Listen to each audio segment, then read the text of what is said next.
अस्सलाम वालेकुम अजीज बच्चों, उम्मीद करती हूँ आप सब खैरियत से होंगे। अल्हम्दुलिल्लाह मैं भी ठीक हूँ। चलिए आज दूसरी रुबाई पढ़ते हैं। आज यास यगाना चंगेजी की। यास यगाना चंगेजी का नाम मिर्ज़ा वाजिद हुसैन था। वो 1883 में पैदा हुए। पहले उनका तखल्लुस यास था, बाद में यगाना हो गया। उनके कलाम में एक खास तरह की इनफरादियत का रंग हावी है।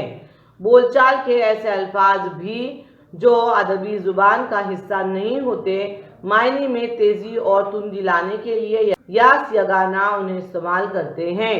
उनके कलाम के मजमूए मुंजीना के नाम से शाये हुए हैं। यास यगाना चंगेजी का इंतकाल 1956 में हुआ।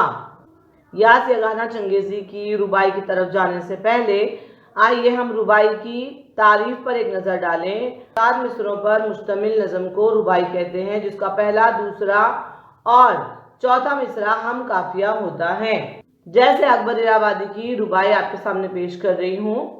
गफलत की हंसी से आह भरना अच्छा, गफलत की हंसी से आह भरना अच्छा, आफाल मुज्र से कुछ न करना अच्छा, आफाल मुज्र से कुछ न करना अच्छा। अकबर ने सुना है अहले गैरत से यही, अकबर ने सुना है अहले गैरत से यही, जीना जिल्लत से हो तो मरना अच्छा। यहाँ पे आप देख सकते हैं अच्छा अच्छा और चौथे मिसरे में फिर से अच्छा, इस तरह होती है रुबाई। आइए यास यगाना चंगेजी की रुबाई पढ़ते हैं और उसे समझने की कोशिश करते हैं। यास यगाना चंगेजी ने अपने मखसूस लबो लहजे में अपनी इनफरादियत को कायम रखने की बात कही है। इससे ये सबक मिलता है कि इंसान रुकावटों और मुसीबतों के बावजूद राह हक पर कायम रहे। मर्दाने खुदा किसी के आगे न झुके, मर्दाने खुदा किसी के आगे न झुके, दिल शोले गम से फूक रहा था फूके, ज्यादा अपना है और इरादा अपना, धारा क्या पत्थरों पहाड़ों से रुके। अब इस रुबाई में शायर ने अपने कौम को, अपने कौम के बच्चों को, नौजवानों को, हम सब को हौसला दिलाने की कोशिश की है। मोटिवेशनल है बहुत ये रुबाई जो है, वो हमको राह दिखाने वाली रुबाई है। शायर कहते हैं कि जो अल्लाह ताला के रास्ते पर चलने वाले लोग होते हैं वो किसी के आगे झुकते नहीं हैं। हमारा दिल बहुत सारी परेशानियों से जल रहा है। ये रुबाई अगर आप हालात हाजिरा के पस मंजर में समझने की कोशिश करेंगे तो आपको समझ में आएगा। और आज जो हालात चल रहे हैं वो हमेशा से ऐसे ही थे। अब ये शायर ने ये रुबाई कब लिखी है, उस वक्त भी ऐसे ही हालात थे, लेकिन शायर ये कह रहे हैं कि इन सारी बातों के बावजूद जो अल्लाह के रास्ते पर चलने वाले लोग होते हैं, जो हक के अलमदार होते हैं, जो अल्लाह का नाम लेने वाले लोग होते हैं, सही रास्ते पर, हक के रास्ते पर चलने वाले लोग होते हैं, वो सबसे अलग होते हैं।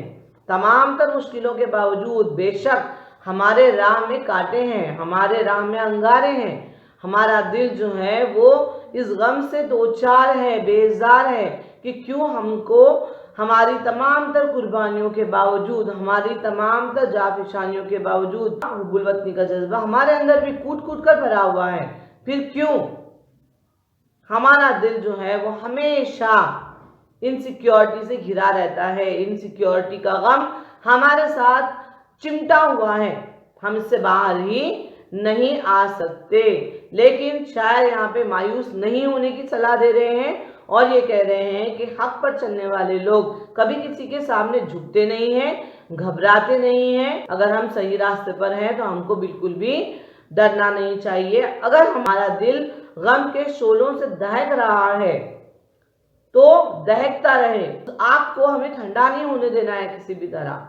लेकिन हमको अच्छी पढ़ाई लिखाई के जरिए और हर शोबे में कामयाबी हासिल करके हमको आगे बढ़ते रहना है। उसी तरह यहाँ पे शायर कह रहे हैं कि दिल शोले गम से फूक रहा है, फूकता रहे और हम ऐसे ही आगे बढ़ते रहें।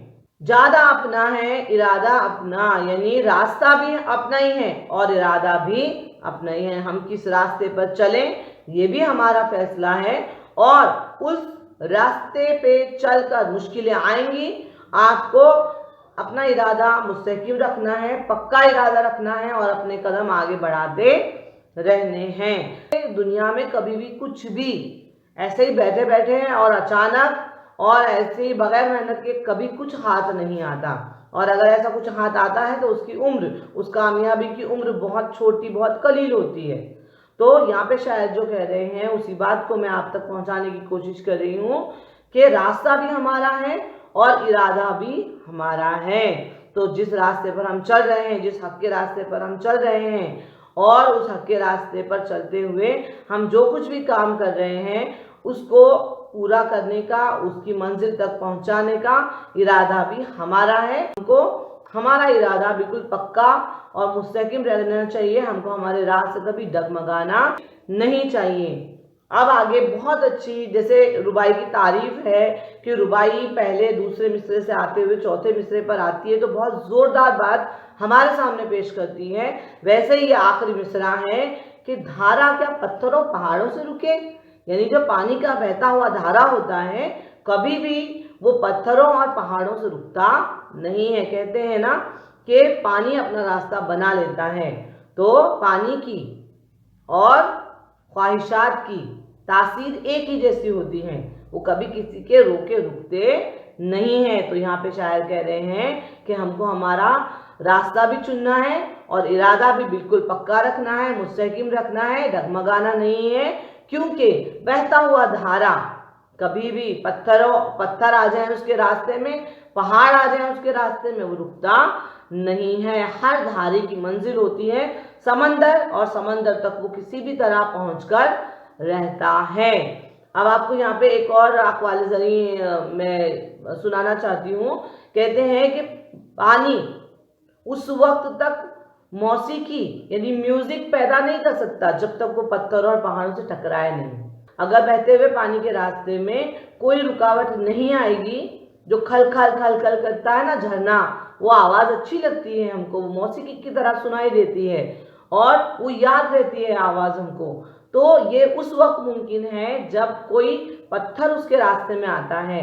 तो बहता हुआ पानी जब किसी पत्थर पहाड़ से गुजरता है तो वो और ज़्यादा जो है सुरीला मालूम होता है। तो ये एक बहता हुआ पानी जब तक पत्थरों और पहाड़ों से गुजरता नहीं है वो मौसीकी पैदा नहीं कर सकता। वैसे ही जब तक हमारे रास्ते में मुश्किलें नहीं आएंगी, परेशानियां नहीं आएंगी, हम भी एक मिसाली जिंदगी नहीं बना सकते। कामयाबी का रास्ता मुश्किलों भरा होता है, लेकिन हमको डरना घबराना बिल्कुल नहीं चाहिए। जिस तरह धारा पत्थरों और पहाड़ों से रुकता नहीं है, हमें भी रुकना नहीं चाहिए।